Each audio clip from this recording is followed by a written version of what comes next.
Dans la chronique Question de droit, vous allez savoir ce que c'est que le recel. Ne vous en faites pas. Olivier Kabore sera là pour vous expliquer ce que c'est. Et dans la rubrique invité du jour, on parlera de l'actualité politique au Gabon avec l'arrivée au pouvoir de ce nouveau président-là qui est arrivé d'abord par coup d'État, ensuite qui a organisé des élections et qui a été élu avec plus de 90% donc, des voix. Aujourd'hui, nous avons invité la communauté gabonaise vivant au Burkina Faso et représentée par un politologue de formation. Il sera là pour notamment nous parler, nous donner son analyse de la situation politique au Gabon. Ça sera dans la rubrique invité du jour. Avant ça, vous aurez donc la possibilité de suivre la revue de presse avec Elhadj Amadé Soro qui est bien installé et qu'on retrouvera tout à l'heure. Madame, Messieurs, fidèles téléspectateurs, bonjour et bienvenue à Bonjour le Faso. Merci de votre fidélité à cette émission. Nous sommes mercredi aujourd'hui et nous saluons tous ceux qui nous suivent depuis Banfora, depuis Bobo-Dioulasso et puis bien sûr depuis le Naouri, puisque nous y sommes cette semaine pour vous faire découvrir le pic du Naouri. C'est dans À la découverte 2. Pour la rubrique À la découverte 2, nous nous installons sur le pic du Naouri, dans la province du Naouri, bien sûr, pour vous faire découvrir ce pic-là. Et comme ça, vous le savez, il y a des visiteurs qui ont la possibilité aussi d'y aller, de monter jusqu'au pic du Naouri et voir notamment la verdure et puis regarder d'en haut les habitations. C'est tellement merveilleux. En tout cas, c'est ce que nous rapportent notamment les travailleurs de Savane Média, parce qu'il y a une année où ces travailleurs là ont visité le pic du Naouri et puis on a interrogé des collègues qui nous donnent leur impression lorsqu'ils ont pu grimper jusqu'au sommet du pic du Naouri. On va écouter leur témoignage à travers cet élément et puis on revient. Je me nomme Nathalie Yen. Je suis journaliste à Savane Média. Il faut dire que pour arriver même au pic, la route n'est pas bonne. On a eu du mal à arriver au niveau du pic. Et quand nous sommes arrivés au niveau du pic, pour monter, ce n'était pas facile non plus. Je suis montée, mais avec des difficultés, puisqu'il fallait que je m'arrête pour reprendre du souffle et puis pour monter. Ce n'était pas facile. Mais quand tu arrives en haut, tu regardes la verdure, le lieu est très beau. Et quand nous sommes arrivés au sommet du pic, c'était merveilleux. Et ce que moi je souhaite, comme c'est un lieu touristique, si on peut aménager le lieu, c'est-à-dire si on peut au moins construire quelques maisons pour permettre à ceux qui partent pour visiter là, ça peut être un lieu de repos pour eux, quoi. Ils vont se restaurer avant de reprendre chemin. J'invite tout le monde à aller découvrir le pic de Naouri. Stéphane Sanou, journaliste à Savane Média. Effectivement, je faisais partie de cette excursion initiée par Savane FM à l'époque sur le site, sur le pic de Naouri, histoire de permettre aux agents de Savane FM de pouvoir se récréer, et j'ai eu la chance d'y participer. Et le témoignage que je pourrais apporter sur le pic que j'ai eu à grimper, à escalader, si je peux m'exprimer ainsi, c'est un témoignage fabuleux parce que la montée était extraordinaire. Nous avons quelque peu négligé la montée et moi intérieurement, comme c'était ma première fois d'y aller et ma première fois aussi de grimper à une hauteur de ce genre, je craignais un peu les glissades, mais je me suis rendu compte qu'en réalité il y a toujours des appuis, il y a toujours des facilitations pour pouvoir grimper. Et pour grimper, c'était vraiment fabuleux, c'était intéressant. Et pour accéder aussi quand on arrive au sommet, c'est encore intéressant à travers justement une vue aérienne, si je peux m'exprimer ainsi. Quand on est au sommet et qu'on regarde autour de soi, on a l'impression de voir tout le monde entier. Donc, personnellement, je ne regrette pas d'avoir participé. C'est une occasion pour moi d'appeler ou d'inviter des gens à aller visiter le pic parce que ça fait partie de nos sites touristiques envieux et on devrait effectivement permettre à ces sites touristiques de vivre. Et pour que ces sites touristiques vivent, il faut que nous y allons, il faut que nous organisons des sorties de ce genre. Et je retiens particulièrement quelque chose. Avant de monter, on nous avait signifié, c'est-à-dire le guide nous avait signifié que si l'on monte et qu'on accède au sommet, on ne doit pas descendre avec quelque chose du site. Donc je retiens ça jusqu'à aujourd'hui et je ne pense pas que je l'oublierai. Chaque fois quand quelqu'un me dit qu'il doit y aller, c'est ce que je lui rappelle et effectivement la personne vient me dire qu'à la montée, c'est ce qu'on lui dit. Je réponds au nom de Kindo Bintou, je suis journaliste au niveau de Savane Média. Alors le pic de Naouri, c'est un site touristique du Burkina Faso qui est très bien. Lorsqu'on y va, on a une superbe vue de tout ce qui est autour. Bon, quand je suis allée, quand on avait des difficultés d'abord pour grimper, parce que ça a une certaine hauteur. Donc, mais quand on y monte, on a une superbe vue en bas. C'est vraiment c'est fantastique. On remarque que les sites touristiques du Burkina sont généralement délaissés. Maintenant, avec un peu d'entretien, en montrant aussi, je sais pas, faisant un peu la promotion, l'État peut arriver à faire mieux connaître les différents sites qu'on a ici. Alors, ce que je peux dire, c'est qu'avec un peu d'entretien, je pense que les pics de Naouri peuvent contribuer à booster l'économie. Je me nomme Wilson Ruben Kodjo, journaliste sportif à Savane Média. Bon, je pense que le pic de Naouri est un site culturel d'abord, un site culturel, mais aussi sportif. Parce que depuis un certain temps, il y a un marathon international qui se déroule autour de ce site. Un marathon qui regroupe des athlètes venus d'un peu partout, même d'Europe, et autour de ce site-là. Donc aujourd'hui, c'est un site qui est connu du monde entier parce que les images en disent beaucoup sur ce site-là. Donc les journalistes sportifs et tout ont déjà fait l'expérience de la montée au sommet de ce site. Même si nous autres, on n'a pas eu cette chance de pouvoir arriver au sommet, mais je pense que certains de nos jeunes confrères ont eu la chance d'arriver au sommet de ce site-là. Et quand vous êtes là-bas, et à vrai dire, c'est vraiment très joli à voir. Et je pense que ce site-là mérite d'être valorisé plus, encore beaucoup plus, par le ministère de la Culture, afin que pourquoi pas ce site-là soit classé, n'est-ce pas, dans le patrimoine mondial de l'UNESCO. Amadé Soro est bien installé sur ce plateau. Nous le retrouvons à présent. Bonjour et bienvenue. Bonjour Abreta, bonjour à toutes et à tous. D'accord, on découvre d'abord les titres et puis on revient pour la phase commentaire. Absolument. Et nous commençons avec le journal Le Pays à la une du pays, mise en place de la force unifiée de l'AES. Les chefs d'état-major généraux font le point au président du Faso, sortie du général Michael Langley, commandant de l'US Africom, le démenti formel du Burkina Faso. Cinquantenaire de la jeune chambre internationale Burkina Faso, ce sera du 24 au 27 juillet prochain. Consommation du tabac, les conséquences sur la santé sexuelle et reproductive, lutte contre les changements climatiques au Burkina, création annoncée de 45 bosquets de plantes médicinales. Mission de bouclage du quartier Zongo de Ouaga, 70 personnes interpellées par la gendarmerie nationale commune de Thiou et de Caen. L'ASD-CTK vole au secours des personnes vulnérables et des VDP. Cannes U17 Maroc 2025, les étalons calent devant les aiglons. Révélation, accident de circulation durant le mois de mars, 99 décès et 1357 blessés enregistrés. À la suite du journal Le Pays, place au journal Les Quotidiens. À la une donc du quotidien, guerre commerciale sino-américaine. La Chine appelle à l'annulation des droits de douane réciproques. Général de division Omar Diarra, président du comité des chefs d'état-major de l'AES. Nous rassurons donc que la force de l'AES est en train de monter en puissance. Libération des accotements des voies ferrées et poteaux haute tension. Après le départ des occupants, une opération de salubrité pour assainir le site. Au quartier Zongo à Ouagadougou, 70 personnes interpellées et plus de 200 motos saisies.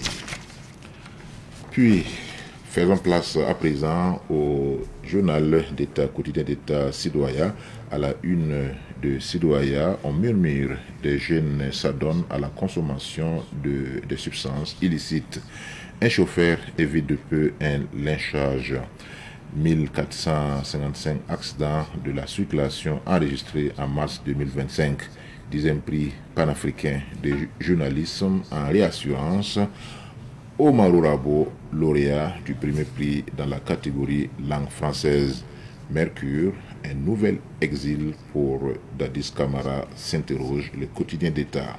Mise en place de la force unifiée de l'AES, les chefs d'état-major généraux des armées au rapport à Koulouba, Cannes U17, le Burkina stoppé aux portes de la finale par le Mali. Commission sénatoriale des États-Unis d'Amérique, le Burkina dément les propos du général Michael Langley.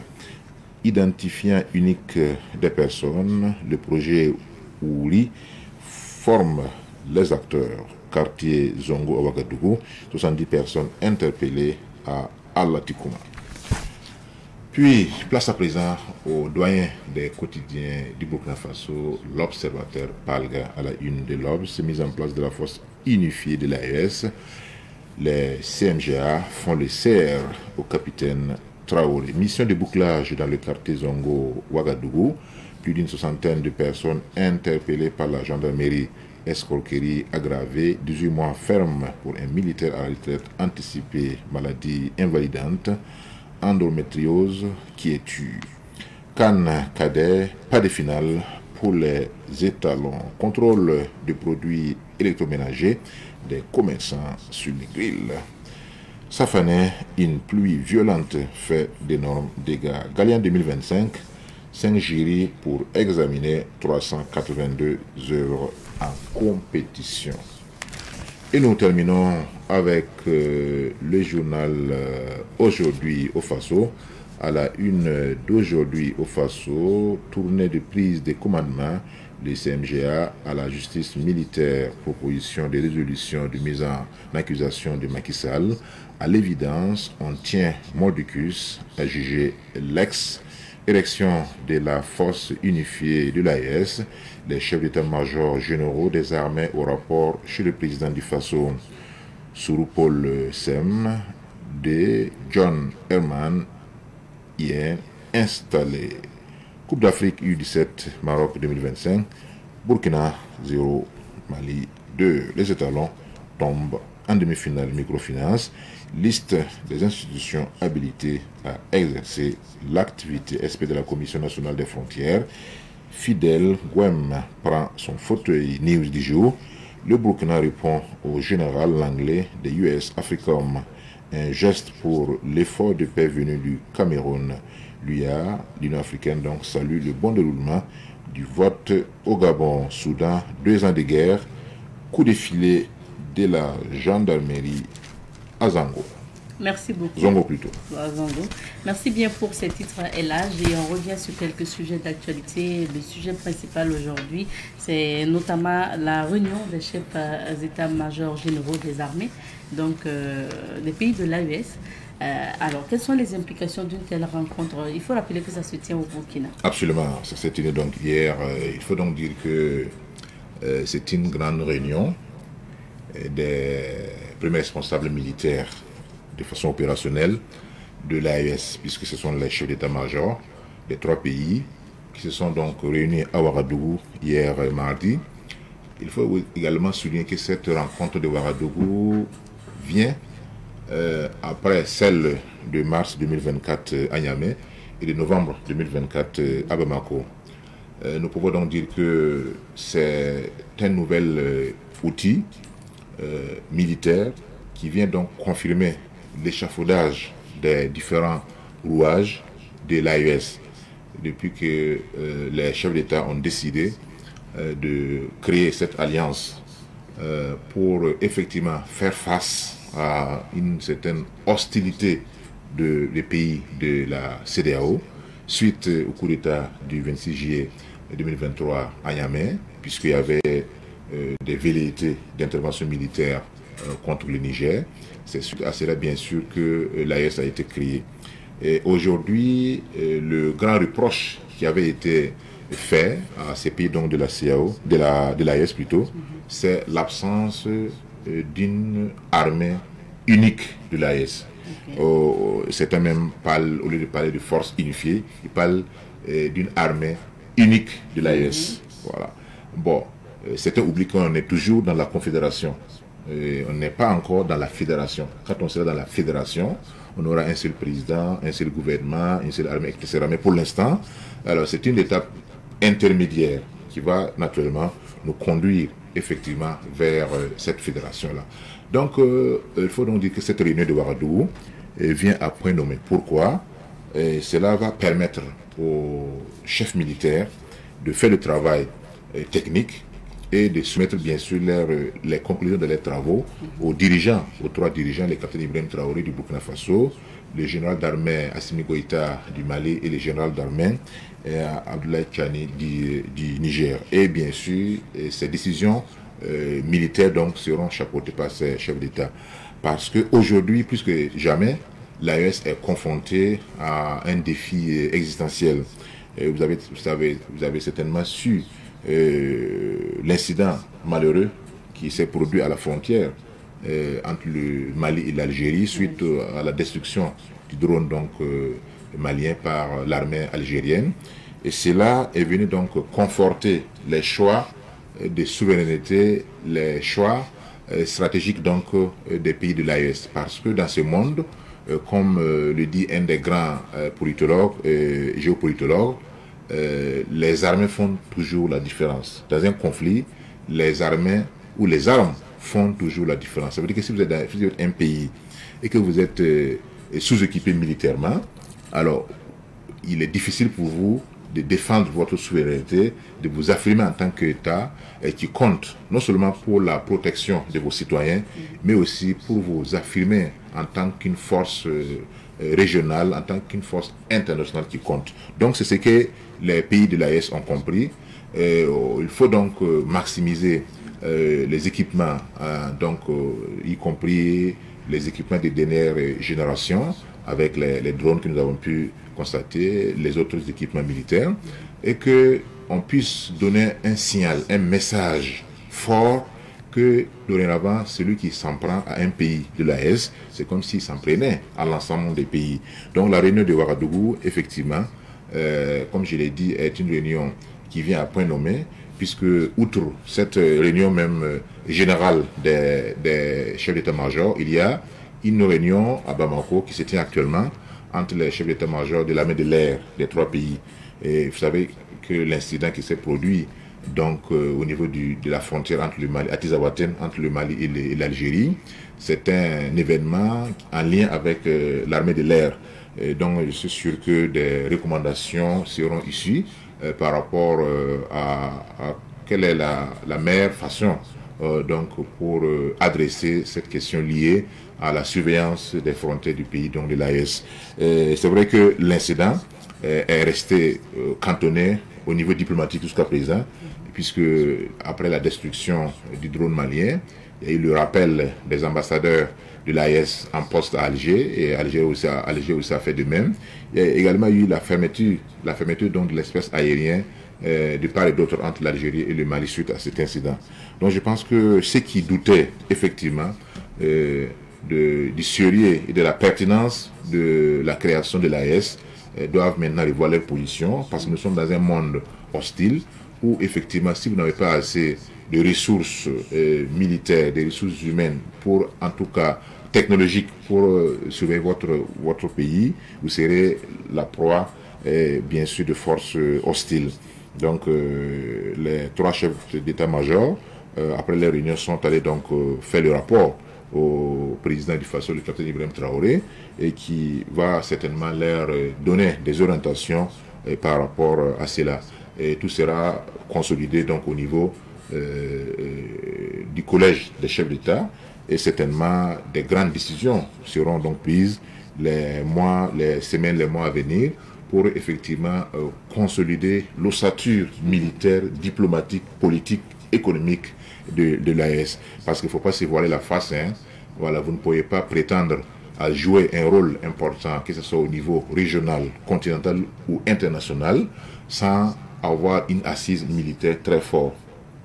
Quand vous regardez la plupart des pays, les 10 premiers pays qui sont militaires, mais qui sont économiquement forts, vous allez voir qu'au niveau militaire aussi, ce sont des pays qui comptent. Donc les deux, effectivement, ça va ensemble. Les deux vont ensemble. Okay. Tout ce que nous pouvons souhaiter, c'est que l'AES continue son avancée à la fois du côté de la sécurisation, la réinstallation des personnes déplacées internes, la sécurisation continue, n'est-ce pas, des territoires, la récupération, n'est-ce pas, des territoires qui étaient contrôlés par les terroristes, et que d'ici là, la vision 2030 que j'avais formulée de l'AES, et que d'ici donc 2030, on puisse dire que l'AES est devenue une force sous-régionale africaine qui compte parmi les autres organisations à l'échelle continentale et à l'échelle internationale. On espère bien. Merci beaucoup, Elhadj, pour ces analyses. Merci. Et maintenant, on va tourner justement dans quelques villes d'affaires pour découvrir les couleurs du temps. Recevons pour vous aujourd'hui un Gabonais résident au Burkina Faso. Et quelques jours après justement les élections présidentielles au Gabon, c'était le 12 avril dernier, et qui a confirmé au pouvoir le général de l'armée devenu civil, Clotaire Oligui Nguema. Il est juriste, pour parler de notre invité, il est juriste et analyste, expert en analyse politique du moins. Il s'agit de Monsieur Nick Aurel Edou Mvé. Bonjour à vous. Bonjour madame. Bienvenue sur notre plateau. Merci. Merci en tout cas de répondre à notre invitation. Ce qu'il faut ajouter, c'est que vous êtes membre également de l'association des Gabonais vivant au Burkina Faso. C'est exact. D'accord. Alors, comment justement vous sentez au Burkina, vous personnellement? Moi personnellement, ça fait 6 ans que je suis au Burkina. Si depuis autant d'années je suis toujours ici, c'est que je me sens très bien. Une terre très hospitalière où on y sent vraiment une certaine convivialité, un certain panafricanisme eu égard à la manière dont nous sommes accueillis et traités. Très bien d'ailleurs. Très bien. Oui. Et au sein de votre association, comment en fait vous êtes organisé? Au sein de notre association, nous sommes organisés avec un bureau directoire et des membres. Le bureau directoire qui est présidé par M. Orphée Borobo-Tchobus. Okay. Nous avons également un secrétaire général, M. Barthélémy Moutete, et l'ensemble du directoire qui représente les différents départements. Donc cette association s'évertue à maintenir la flamme gabonaise au Burkina Faso en organisant de temps en temps des sorties, des récollections et tout ce qu'il y a comme conférences autour du Gabon pour permettre aux membres de l'association de se sentir chez eux en étant ici parce qu'ils sont entourés de leurs frères, mais également de communier avec les communautés étrangères vivant au Burkina Faso. Et cela se fait très souvent sous la tutelle du ministère des Affaires étrangères.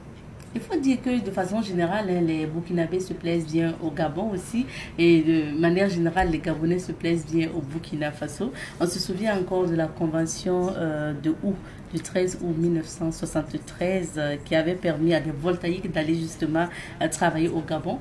Comment vous expliquez cette proximité et cette réciprocité également entre ces pays d'Afrique donc de l'Ouest et un autre pays aussi d'Afrique centrale?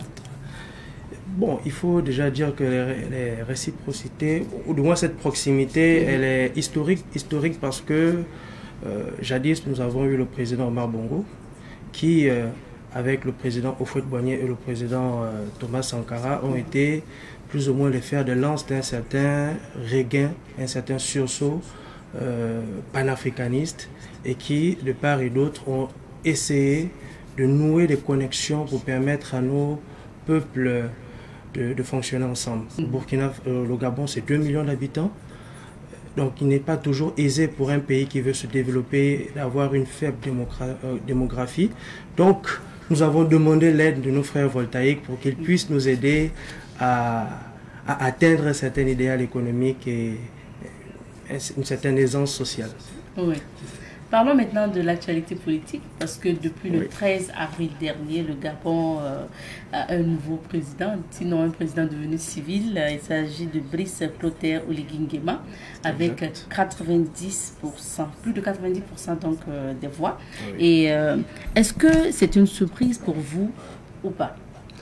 Non, cela ne peut pas être une surprise parce que nous, peuple gabonais, nous attendons bien à ce changement à la tête de l'État.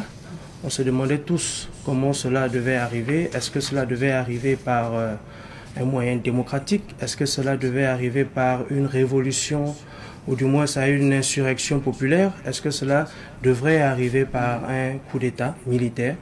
Et sur l'échiquier des différentes possibilités que nous avions, c'est le coup d'État qui a été le libérateur de la République gabonaise. Il faut dire que cela a une cause un peu plus lointaine. Cause lointaine qui naît du fait que le mode de dévolution, d'accession à la souveraineté nationale a très souvent été bafoué et le régime en place, l'ancien régime d'Ali Bongo, ne faisait plus l'affaire du peuple parce que le peuple se rendait compte que davantage il était dans un mouroir au lieu d'être dans un arbre de paix.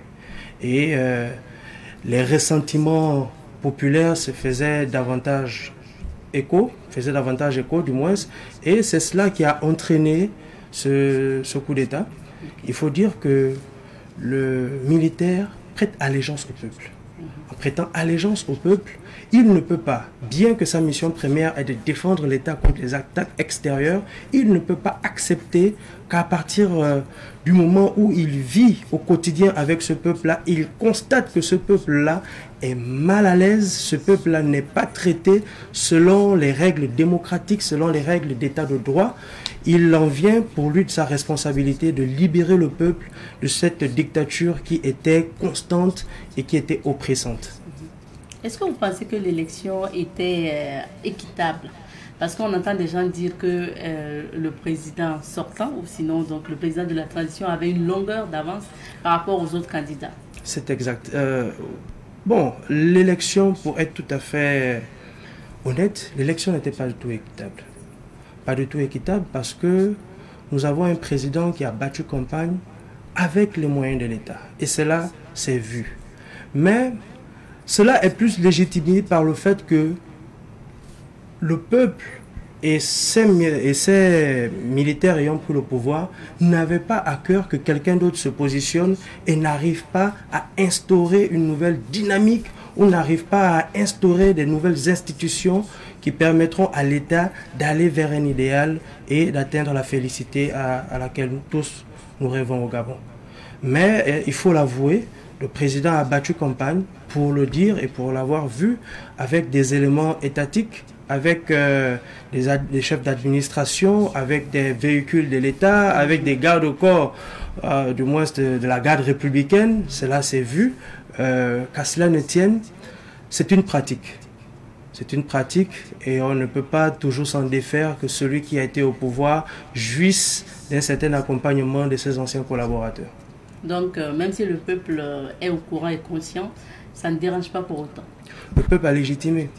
Dès le moment où le peuple l'a adoubé, le peuple a accepté le coup d'État, dès le moment où le peuple a admis que M. Brice Clotaire Oligui Nguema soit à la tête de proue, le fer de lance même de la nation gabonaise, ils ont admis de manière implicite et de manière explicite également qu'il utilise les moyens qui sont à sa disposition pour battre campagne. Alors, pour parler des résultats, il faut dire que l'écart est grand entre le président élu et les autres candidats. Comment vous expliquez la faiblesse ou l'absence carrément des autres candidats dans la bataille? Bon, déjà, il faut dire que beaucoup n'étaient pas préparés à cette élection. Beaucoup s'attendaient à ce que cette élection se fasse en fin d'année, mais elle a été précipitée par des exigences économiques et par des contraintes internationales. Quand je parle d'exigences économiques, nous sommes des États en voie de développement. Et pour nous développer, nous avons besoin d'investisseurs privés internationaux qui apportent des capitaux sur notre territoire et les injectent dans les domaines porteurs de l'économie gabonaise. Mais il se trouve qu'à ce niveau, le Gabon n'avait plus la crédibilité pour passer des contrats d'État, eu égard au fait que nous avions un régime d'exception, un régime de transition qui ne pouvait pas pleinement engager l'État devant certains bailleurs de fonds. Et pour ce faire, il a fallu que nous passions à un État normal, un État constitué dans les règles de l'art et selon les règles dévolues par la Constitution, qui a été adoptée par un référendum à une grande majorité d'ailleurs. Et cela a entraîné cette précipitation-là pour que nous puissions désormais signer des contrats, signer des conventions, passer des accords avec des investisseurs et avoir la crédibilité auprès des bailleurs de fonds, le FMI, la BAD, etc. pour que nous puissions désormais amorcer ou impulser une dynamique même de développement économique dans notre nation. Okay. Au regard, on peut dire que les choses sont allées quand même vite. Alors, pour rappel, Brice Clotaire Oligui Nguema arrive au pouvoir par un coup d'État. C'était en août 2023. Et 19 mois après, il participe aux élections et les remporte. Certains observateurs pensent aussi que le président voulait coûte que coûte légitimer son pouvoir. La légitimation du pouvoir vient certes du fait que l'on ait respecté la Constitution et que les organes constitutionnels, du moins ces institutions constitutionnelles, nous ont consacrés comme étant chef d'État, nous ont installés à ce poste de chef d'État. Mais il faut dire que le peuple est le détenteur originaire du pouvoir dans un État. Dès le moment où le peuple est sorti massivement, dès le moment où le peuple a accepté Brice Clotaire Oligui Nguema comme président, il est difficile, mais alors là, difficile de dire à ce peuple qui parfois ne comprend pas la technicité juridictionnelle ou la technicité constitutionnelle d'accepter le fait que Brice Clotaire Oligui Nguema a voulu à tout prix légitimer le peuple parce que le peuple jusqu'à présent est prêt à l'accompagner jusqu'au bout. Que cette élection se soit passée le 12 avril, que cette élection ait eu lieu le 30 octobre ou le 25 décembre, soyez-en sûrs que le peuple aurait porté haut celui qu'ils ont choisi ou celui qu'ils ont accepté de diriger la nation. En tout cas, vous parlez beaucoup du peuple et à voir les chiffres, on pourrait dire que ça confirme vos dires parce que les électeurs étaient au nombre de 920 000 et un taux de participation estimé à environ 87%. Alors, quel est votre regard sur ces chiffres? Il faut dire que le chiffre il a été légèrement réduit à la baisse après quelques correctifs. Je pense que le taux de participation est autour de 70% par là, parce qu'il y a certains bureaux de vote à l'étranger qui n'ont pas pu remplir pleinement leur devoir ou leur mission. Et ça, le ministre de l'Intérieur, lors de la proclamation des résultats, nous l'a dit. Donc ça a été légèrement réduit à la baisse. Et ce taux de participation, qui n'est pas de 100%, parce qu'il faut accepter que très souvent dans le fichier électoral, il y a des personnes qui soit sont malades, qui soit sont en train d'accoucher, qui soit, passez-moi l'expression. C'est rare hein, d'avoir les 100%. Les 100%, effectivement. Donc 70% de taux de participation, c'est déjà bien, sinon c'est très bien. Pour faire la comparaison, avant on avait des taux de participation de 40%. Maintenant là, c'est-à-dire on avait des présidents qui étaient élus même pas à la majorité de ceux qui participaient réellement au vote, mais qui avaient la minorité, mais derrière ça encore, on essayait de faire des pieds et mains pour qu'ils soient élus. Alors on a 70%, le peuple a voulu manifester sa volonté de changer, sa volonté de passer à autre chose et sa volonté de permettre à cet homme d'État, cet homme de cœur, cet homme de nation, d'accéder à la majorité, à la souveraineté nationale, du moins à la magistrature suprême, et de nous démontrer tout cet amour qu'il a cessé de nous clamer depuis le début de cette transition. Alors, il y est. Quelles sont vos attentes maintenant de ce nouveau président, après bien sûr les élections? Il faut dire que les attentes sont les plus fondamentales. Tout État a besoin que les besoins les plus élémentaires, boire, manger, se soigner, aller à l'école, soient accessibles à tous. Nous attendons de l'État gabonais et du nouveau président qu'il vraiment mette en œuvre des politiques publiques sociales. Parce que nous n'avons pas à cœur d'avoir des politiques qui sont déconnectées du peuple. Nous devons avoir des politiques social, parce que le Gabon, je répète encore, c'est 2 millions d'habitants sur une superficie équivalente à celle du Burkina Faso, qui lui a près de 18 millions d'habitants. Vous voyez qu'il y a de la place, il y a de quoi pour l'État de mettre en place des politiques qui peuvent convenir à tout le monde. Hôpital cadeau, école cadeau, des routes, parce que le premier facteur du développement, c'est la route. Pour l'instant, nous n'avons pas encore assez de kilomètres de routes bitumées. Nous aimerions que ces routes-là, du moins le bitumage de ces routes arrive dans les confins du Gabon et que le Gabonais, dans sa personne, dans son entièreté, se sente fier, se sente digne d'être Gabonais parce qu'il y aura des minima sociaux mis en place. Et pour ce faire, nous attendons du président qu'il puisse réellement réinstaurer les institutions dont il a fait part lors de la prise de pouvoir. Parce que sans état de droit, sans institutions fortes qui seraient au-dessus des ressentis des personnes, nous aurons du mal à impulser des politiques publiques convenables et qui essayent de combler le plus grand nombre. Que le président de la République nous permettre de nous réapproprier nos ressources naturelles qui aujourd'hui sont dans les mains de certains pays occidentaux. Et pour ce faire, je pense qu'en 60 ans d'indépendance, nous avons suffisamment de compétences techniques, de compétences juridiques, de compétences économiques et des personnes capables de diriger les entreprises d'État et les sociétés privées pour permettre à notre économie d'être une économie un peu plus inclusive, d'être une économie qui sert la nation et non une économie qui sert certains pays étrangers et qui enrichit davantage leur pouvoir d'achat. Est-ce qu'il y a des défis d'urgence que le président devrait en fait gérer? Les défis d'urgence que le président devrait gérer, c'est l'eau. C'est l'eau, c'est le courant, c'est l'eau et l'électricité, parce que si vous suivez un peu l'actualité au Gabon, nous sommes aux prises à plusieurs délestages, ce qui commence à être extrêmement gênant. Les Gabonais se posent la question de savoir est-ce que nous pouvons bâtir, parce que le président s'est dit être bâtisseur, est-ce que nous pouvons bâtir sans eau? Est-ce que nous pouvons bâtir sans courant, qui sont vraiment des minima de confort, qui sont des minima vraiment de confort que le Gabonais devrait avoir.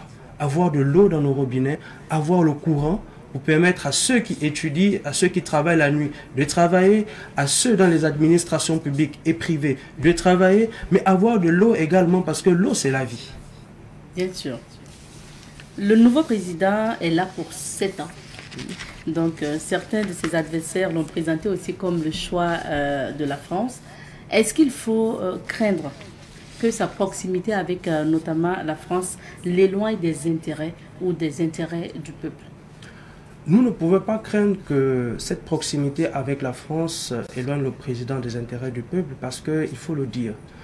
La France est un partenaire stratégique depuis fort longtemps, eu égard déjà à sa position d'ancienne puissance coloniale.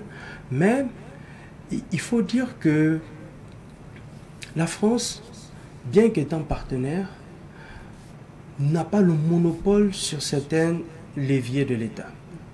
Et le fait, c'est vrai que la tendance aujourd'hui est à la dénonciation de l'impérialisme et à la dénonciation des forces occidentales qui viendraient davantage s'immiscer dans les politiques publiques, une ingérence constante de la France.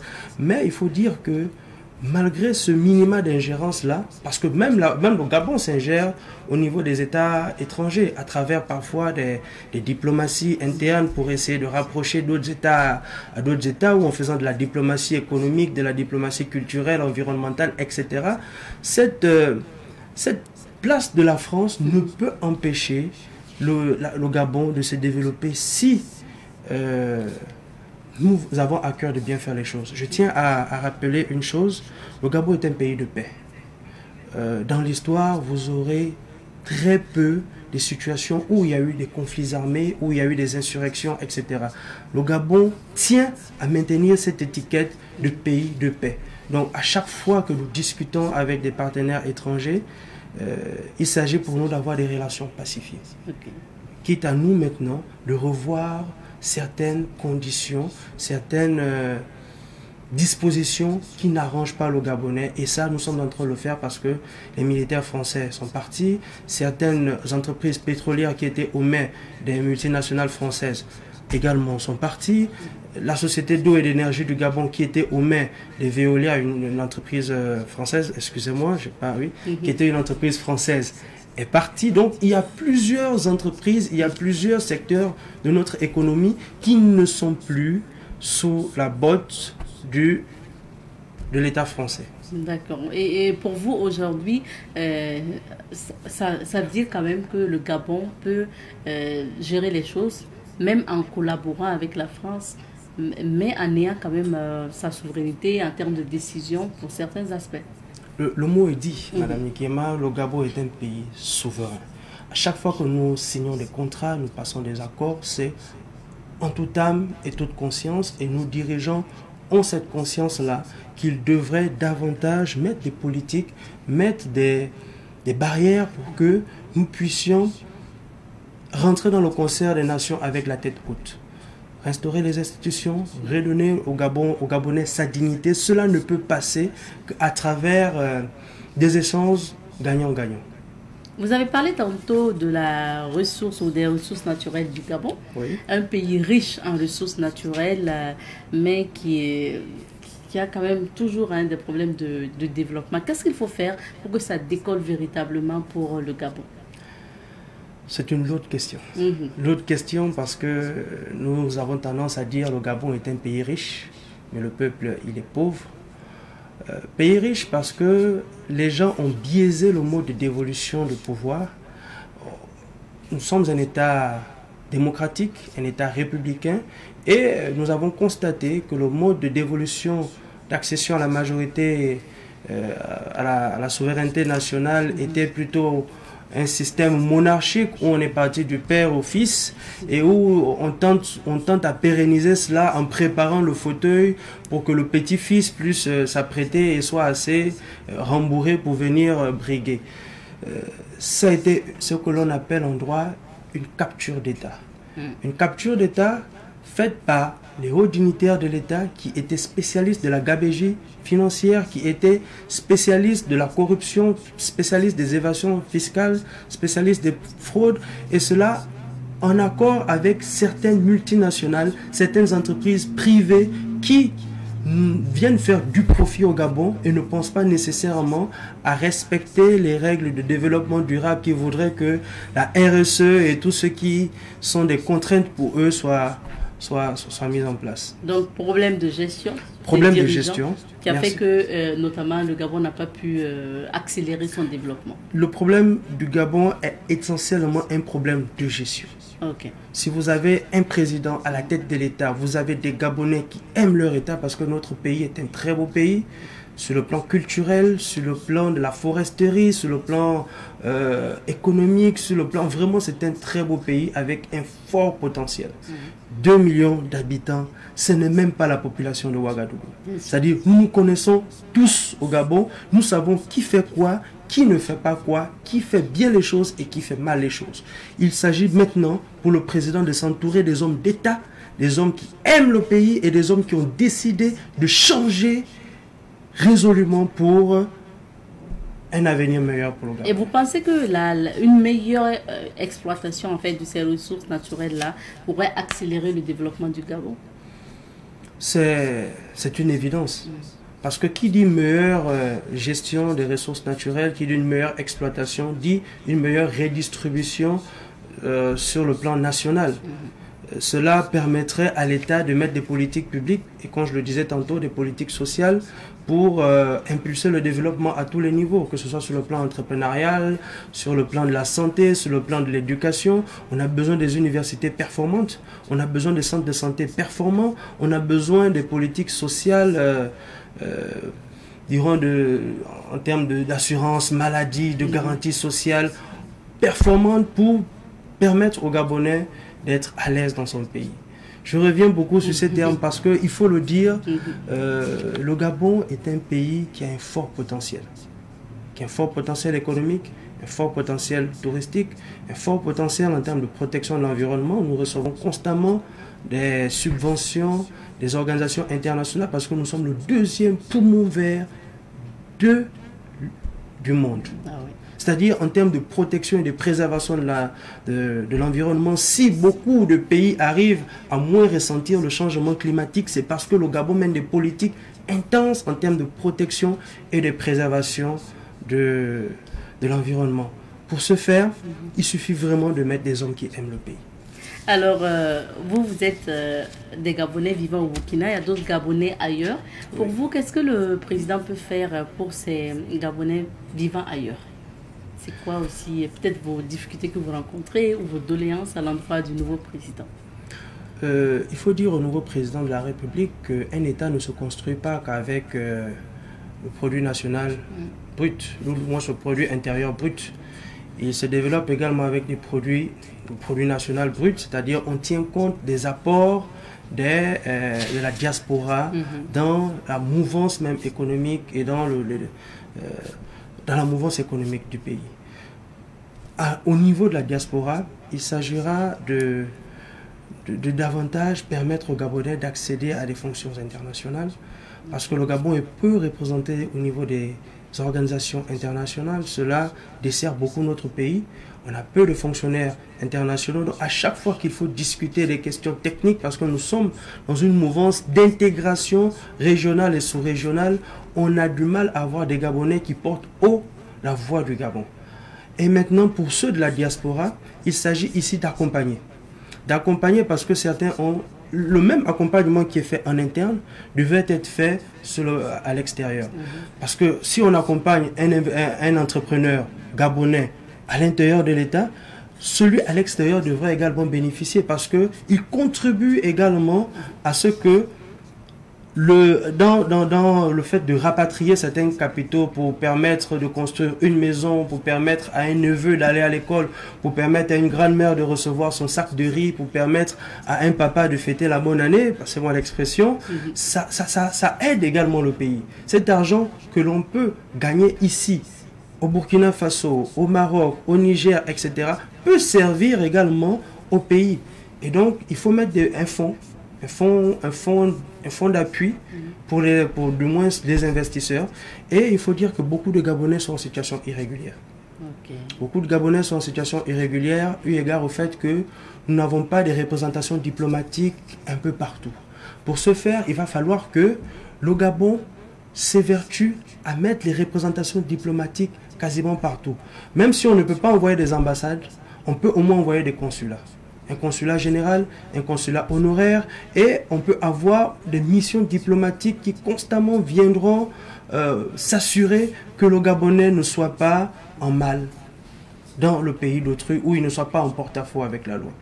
Au niveau de l'agence des bourses, nous avons une agence des bourses qui octroie des bourses à quasiment systématiquement un Gabonais dès qu'il a le bac, peu importe la moyenne, dès qu'il a 10 du moins, 10 la nouvelle règle, dès qu'on a 10, on a droit à 83 000 francs par mois.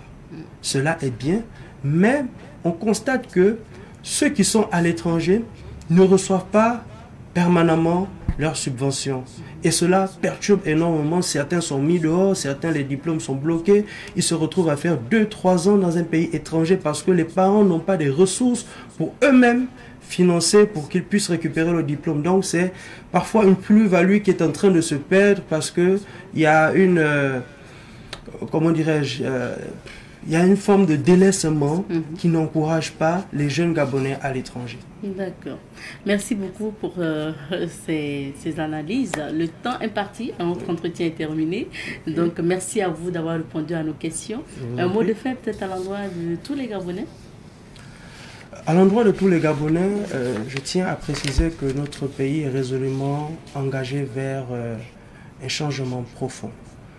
Le président de la République, le général de brigade Brice Clotaire Oligui Nguema, a décidé de restaurer les institutions et de redonner au Gabon sa dignité.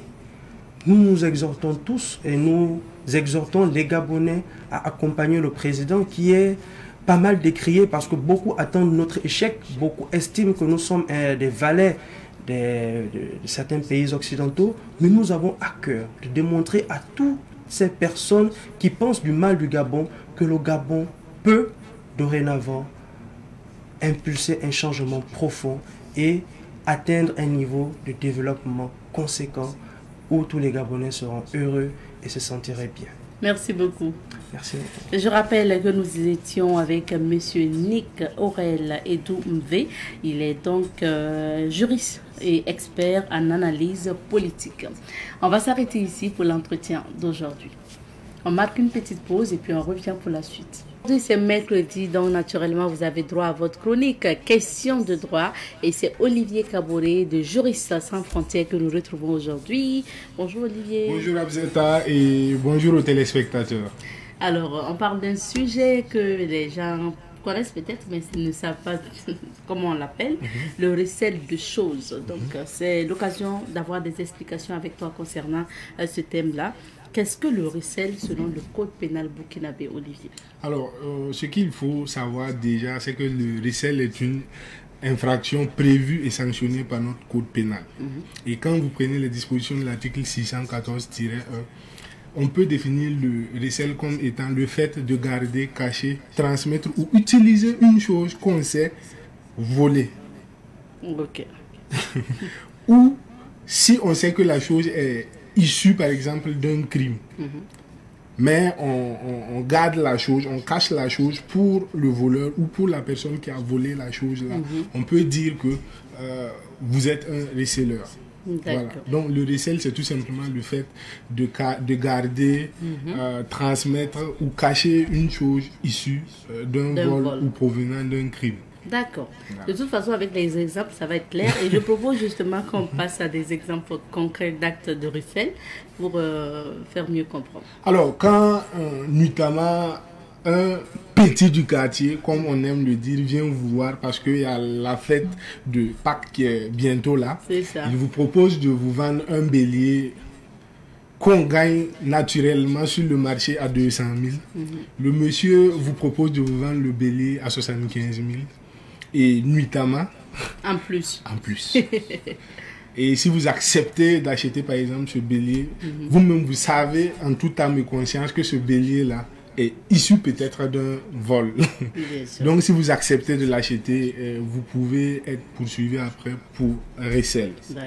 Quand vous payez une moto, que ce soit une moto neuve ou une moto de second usage avec une personne, et vous ne prenez pas le soin de vérifier si la personne est en droit de vous vendre la moto. C'est-à-dire, on vous vend la moto, déjà le prix défie toute concurrence. C'est ça. Et le problème, c'est que le monsieur n'a pas de papier ni de reçu pour vous remettre.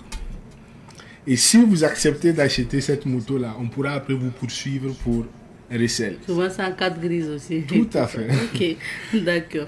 Et si un ami ou une personne qui est proche de vous ou un individu que vous ne connaissez même pas vient vous voir et vous dit voilà, je tiens un sac, j'ai besoin que vous le cachiez pendant un certain temps avant que je vienne récupérer mon sac, moyennant quelque chose. Si vous acceptez de prendre le sac et de garder avec vous, on pourra vous poursuivre après pour recel. Si il est établi après que le sac qu'on vous a confié est issu d'un vol ou provient d'un crime. D'accord. Bon. Alors, est-ce que c'est le cas aussi? Moi, je donne un exemple rapidement aussi. On voit souvent des jeunes aussi qui se promènent avec des sacs. Après, quand ils voient des groupes de femmes, ils s'arrêtent pour dire que j'ai des pains que je veux vous vendre là, c'est moins cher. Après, on vous dit d'aller dans votre salon pour qu'on vous présente les pains. Il n'a pas devant la cour. Et justement, des pains qu'on a l'habitude d'acheter à 10 000 francs, on te revend à 5 000 ou à 6 000. Et est-ce qu'on peut être aussi poursuivi pour recel? Tout à fait. Quand on regarde le mode opératoire, le fait qu'on vous dise qu'on ne peut pas faire sortir les pains dehors déjà, le fait qu'on vous dise de rentrer dedans pour qu'on puisse voir les pains, le fait que même les prix des pains défient toute concurrence, ça devrait vous mettre la puce à l'oreille. Et si il y a des gens, nos téléspectateurs qui nous suivent, s'ils connaissent des gens qui le font ou si eux-mêmes ils le font, il va falloir arrêter. Il faut refuser de payer ce genre de marchandises parce que après ça peut se retourner contre vous. On pourra après vous poursuivre pour recel s'il s'avère que les pains que vous avez achetés sont issus d'un vol ou proviennent d'un crime. Alors, Olivier, c'est quoi alors la différence entre un voleur et un receleur? Alors, le voleur, c'est une personne qui soustrait frauduleusement quelque chose appartenant à autrui. Par exemple, si moi je me lève tout de suite et je me cache pour prendre votre téléphone. Voilà, j'ai volé votre téléphone. Maintenant, le receleur, lui, il ne participe pas à l'infraction initiale. Ça veut dire qu'il ne participe pas concrètement au vol. Mais il est là. Quand je vais voler le téléphone, c'est à lui que je vais aller vendre le téléphone. Lui, il est prêt pour acheter le téléphone, puisqu'il sait que c'est issu d'un vol et il peut l'avoir à moindre coût. Voilà, donc c'est la différence qui existe, ou du moins qui subsiste entre le voleur et le receleur. Mais il y a un dicton qui dit que c'est le receleur qui fait le voleur. Donc ça veut dire que c'est parce que le voleur sait que s'il vole, il pourra vendre à quelqu'un qu'il part voler. Bien sûr. Voilà, donc c'est le receleur qui fait le voleur. Il y a toujours des gens même qui achètent des produits issus de vol. Oui, ça c'est vrai. Alors Olivier, mais dans le cas du couple, est-ce qu'on peut accuser justement ou poursuivre son mari ou sa femme pour recel? Alors, ce qu'il faut comprendre, je pense que j'ai déjà abordé la question ici. Je reviens encore là-dessus. En matière de couple, quand vous êtes légalement marié, vous êtes protégé contre un certain nombre d'infractions. C'est ce qu'on appelle les immunités familiales. D'accord. Monsieur ou madame ne pourra pas, monsieur ne pourra pas poursuivre madame, ou madame ne pourra pas poursuivre monsieur pénalement pour un certain nombre d'infractions. Il s'agit du vol. Pénalement, il n'y a pas de vol entre époux. Il s'agit de l'escroquerie. Pénalement, il n'y a pas d'escroquerie entre époux. Il s'agit de l'abus de confiance. Et pour finir, il s'agit du recel. Donc, si votre mari est receleur d'un bien qu'on vous a volé, vous n'allez pas pouvoir le poursuivre parce que pénalement, ce n'est pas possible. La loi ne vous permet pas de le poursuivre. D'accord. Maintenant, parlons de l'expression receleur de malfaiteur. Qu'est-ce que ça signifie? Effectivement, c'est un terme qu'on entend couramment et quand on n'est vraiment pas introduit sur les questions juridiques, on peut ne pas comprendre ce que ça veut dire. Alors, le receleur de malfaiteur, tout simplement, c'est une personne qui cache un voleur. Je vais dire ça de façon terre à terre. C'est une personne qui cache un voleur ou qui lui facilite la possibilité de se soustraire de l'autorité de la justice. Quand quelqu'un est recherché par la justice et tente de se cacher et vient vous voir et que vous acceptez recueillir cette personne chez vous ou lui indiquer un endroit où il peut se cacher, vous pouvez être poursuivi pour recel de malfaiteur. Voilà. Quand une personne commet un crime, tue quelqu'un, voilà, ou vole quelque chose et puis vous cachez la personne, vous commettez ce qu'on appelle le recel de malfaiteur. Qu'en est-il maintenant du recel de cadavre? Alors, le recel de cadavre a à peu près la même définition que le recel de malfaiteur. À la différence que le recel de cadavre, c'est le fait de faire disparaître un corps d'une personne victime d'un crime. Voilà. Ou d'une personne qui est décédée par violence. Quand on fait disparaître son corps pour soustraire la personne qui a commis le crime à l'autorité de la justice, vous commettez ce qu'on appelle le recel de cadavre. Si vous vous rappelez bien, le procès de l'assassinat du capitaine Thomas Sankara et de ses 12 compagnons, les chefs d'accusation qui pesaient et sur la tête de l'ex-président Blaise Compaoré, il y avait recel de cadavre. Parce que la justice a estimé qu'à un moment donné, ces personnes accusées ont contribué à faire disparaître le corps pour effacer les traces et ne pas permettre à la justice de faire son travail. D'accord. Et lorsqu'on retrouve une moto volée ou un objet acheté, qu'est-ce qu'il faut faire? Alors ça, c'est une très bonne question. Quand on retrouve une moto volée, ou quand vous achetez une moto et vous vous rendez compte après que c'est une moto volée, il faut signaler l'infraction aux autorités compétentes. Il faut porter plainte rapidement. Parce que si vous ne portez pas plainte et qu'après on met la main sur le voleur, le fait que vous êtes au courant des gens que la moto est une moto volée et que vous ne l'avez pas signalé, et vous l'avez acheté de plus, vous vous exposez à des poursuites. Voilà, on pourra vous poursuivre après pour recel. D'accord. Maintenant, parlons de sanctions, parce que la loi prévoit toujours des sanctions. Qu'est-ce qui est prévu en cas de recel? Alors, pour recel, vous risquez gros. Vous risquez gros parce que la peine d'emprisonnement peut aller d'1 année à 10 ans selon le cas. Et il y a une amende aussi qu'on peut vous imposer qui peut aller de 1 million à 3 millions. Et la loi même donne la possibilité au juge d'élever le prix de l'amende qui peut aller au-delà des 3 millions sans pour autant dépasser la moitié de la chose volée. D'accord. Voilà. Merci bien Olivier. Un dernier conseil rapidement, le temps est terminé. Quel serait ton mot de fin ou ton dernier conseil à l'endroit des téléspectateurs? Alors, mon conseil à l'endroit de nos téléspectateurs, c'est de faire attention. Quand vous voulez acheter quelque chose, il faut vous assurer que la personne qui veut vous vendre la chose là est en droit de faire cette action, est en droit de vous vendre la chose. Il faut éviter de payer des objets déjà à des prix qui sont très bas et éviter aussi, si la personne n'a pas de moyen de vous prouver que la chose lui appartient ou qu'il a le droit de vendre la chose, il faut éviter de payer cette chose-là.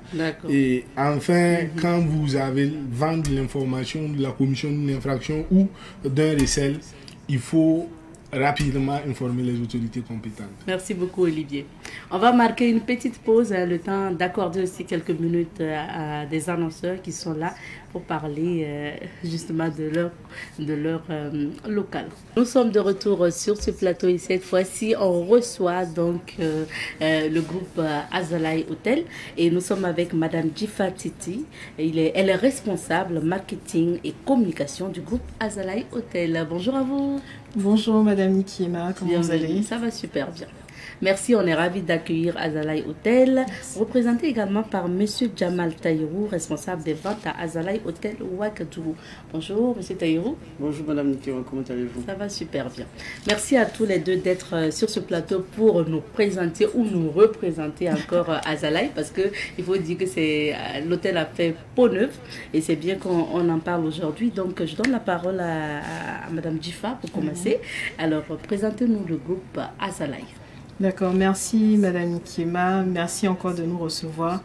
Je dis bonjour à tous les téléspectateurs de Savane TV et merci à la direction de Savane TV aussi. Alors pour parler du groupe Azalai Hotels, le groupe Azalai Hotels c'est un groupe panafricain, donc un groupe qui est leader de l'hôtellerie en Afrique et qui totalise aujourd'hui 30 années d'expérience dans l'hôtellerie.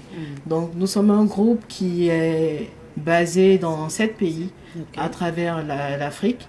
Nous avons aujourd'hui 11 hôtels et nous proposons des services hôteliers de type 4 étoiles, 5 étoiles pour les marques Azalai Hotels et des services 2 étoiles, 3 étoiles pour la marque Dunia Hotels qui est notre marque économique.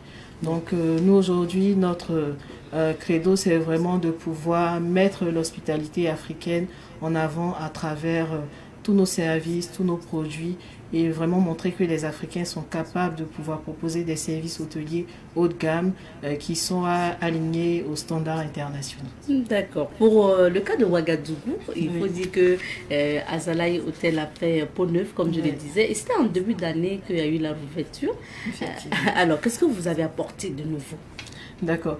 Déjà, l'histoire de Azalai Hotel avec le Burkina, c'est une histoire d'amour. On a connu des difficultés, on ne va pas revenir dessus, mais l'amour étant tellement fort, on s'est dit qu'il fallait revenir vraiment beaucoup plus grand, beaucoup plus fort. Donc on va dire 10 ans après, le Phénix renaît de ses cendres avec un réceptif hôtelier beaucoup plus grand, avec des capacités d'accueil beaucoup plus intéressantes. Donc aujourd'hui, nous sommes passés de 176 chambres à 232 chambres. Nous avons plus de 11 salles de séminaires. Nous avons une très grande piscine, une très belle piscine d'ailleurs. Nous avons un spa qui ouvre bientôt. On a 3 cours de tennis, 2 bars, un restaurant gastronomique et un restaurant classique.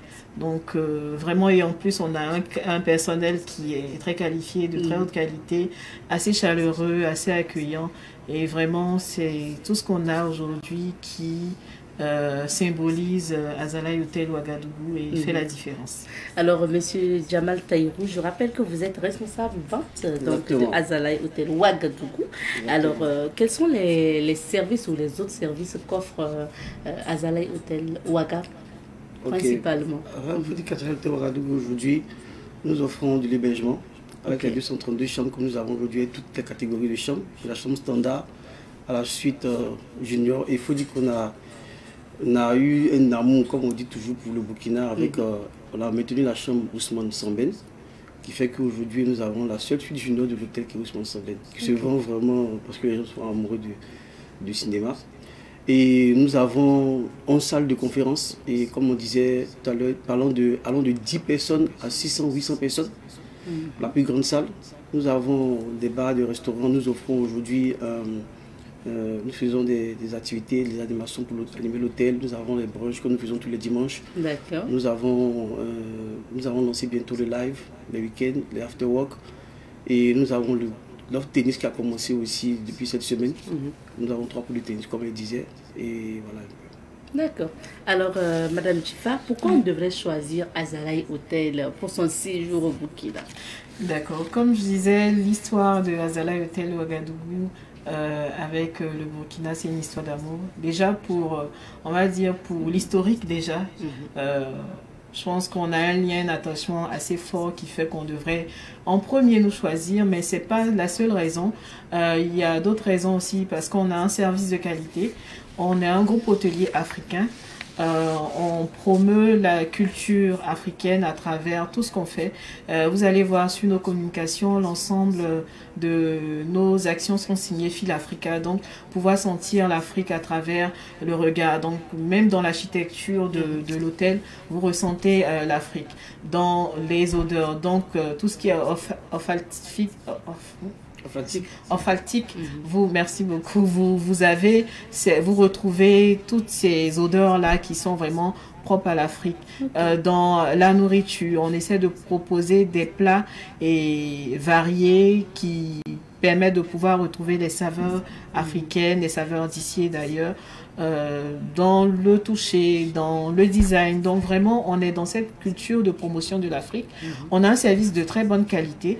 On est axé vraiment sur la satisfaction des clients et aujourd'hui, on essaie de se différencier en apportant à chaque fois de la nouveauté dans ce qu'on fait. Donc, pour faire un petit parallèle, on a le brunch qui fonctionne très bien. Et aujourd'hui, on conceptualise à chaque fois nos événements. Donc, pour la Pâques, on a un brunch spécial qui est le brunch de Pâques, donc avec des animations, avec des activités pour les enfants, des activités pour les adultes.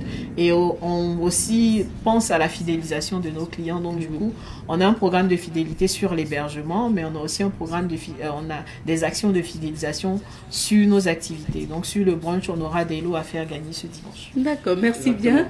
Oui, on va maintenant rappeler la situation géographique de Azalaï à Ouagadougou. Mais faites attention, ne citez pas d'autres... Peut-être avant de rappeler la situation géographique, je voulais juste dire rapidement que on a le brunch, donc on invite les gens à venir participer. C'est pour ce dimanche? Ce dimanche et tous les dimanches d'ailleurs. Donc là, c'est un brunch spécial avec des animations spéciales. On a aussi une offre en cours sur les salles. Donc pour ceux qui n'ont pas encore faire d'activité à l'hôtel, c'est l'occasion jusqu'au 30 avril. Vous avez la possibilité d'avoir 50% de réduction sur nos tarifs salles et nous avons aussi 15% de réduction sur les tarifs hébergement jusqu'au 30 avril. Donc vraiment, voilà, c'est un appel à c'est la bonne nouvelle. Voilà, l'occasion pour découvrir et se faire sa propre idée de la qualité des services qu'on a au niveau de Azalaï Hotel Ouagadougou. Ce qui est bien, c'est qu'on peut vivre au Burkina et décider d'aller à l'hôtel Brune. Et surtout qu'il fait très chaud aujourd'hui. Il y a la piscine aussi qui est là. Avec l'offre, une boisson rafraîchissement offerte à l'arrivée. Donc nous sommes situés, pour votre question, nous sommes situés à Koulouba, en centre-ville en tout cas. Voilà, à Koulouba. Exactement. D'accord. Les contacts, bien sûr. Oui, nous avons pour les réservations le V5 49 78 00 ou le téléphone portable 03 31 60 60. Merci. Je reprends. V5 49 78 00 ou le 03 31 60 60. Merci à vous d'être passé. Merci bien. Merci beaucoup. Je rajoute juste le site internet pour ceux qui veulent avoir plus d'informations. Donc www.azalaï.com, et puis vous pouvez nous suivre aussi sur nos différents réseaux sociaux, Facebook, Instagram, TikTok, LinkedIn. Donc en fait, il n'y a aucun moyen pour que vous ne puissiez pas avoir les informations et nous rater. Bien sûr. Merci beaucoup. Merci bien. Alors merci d'être passé à cette émission. Mais de toute façon, demain vous êtes à Savane aussi, parce qu'on va vous accueillir dans une autre émission. L'émission cadeau du jour avec Honoré Onadja, ça sera pour 11h demain. Donc voilà, on se quitte aujourd'hui, mais vous retrouverez Savane demain. Merci. Merci à vous également, fidèles téléspectateurs de cette émission. Le temps imparti est terminé. Merci à la diffusion pour ces quelques minutes en ajout. On se retrouvera Inch'Allah demain pour d'autres aventures. Allez, portez-vous bien et cuse.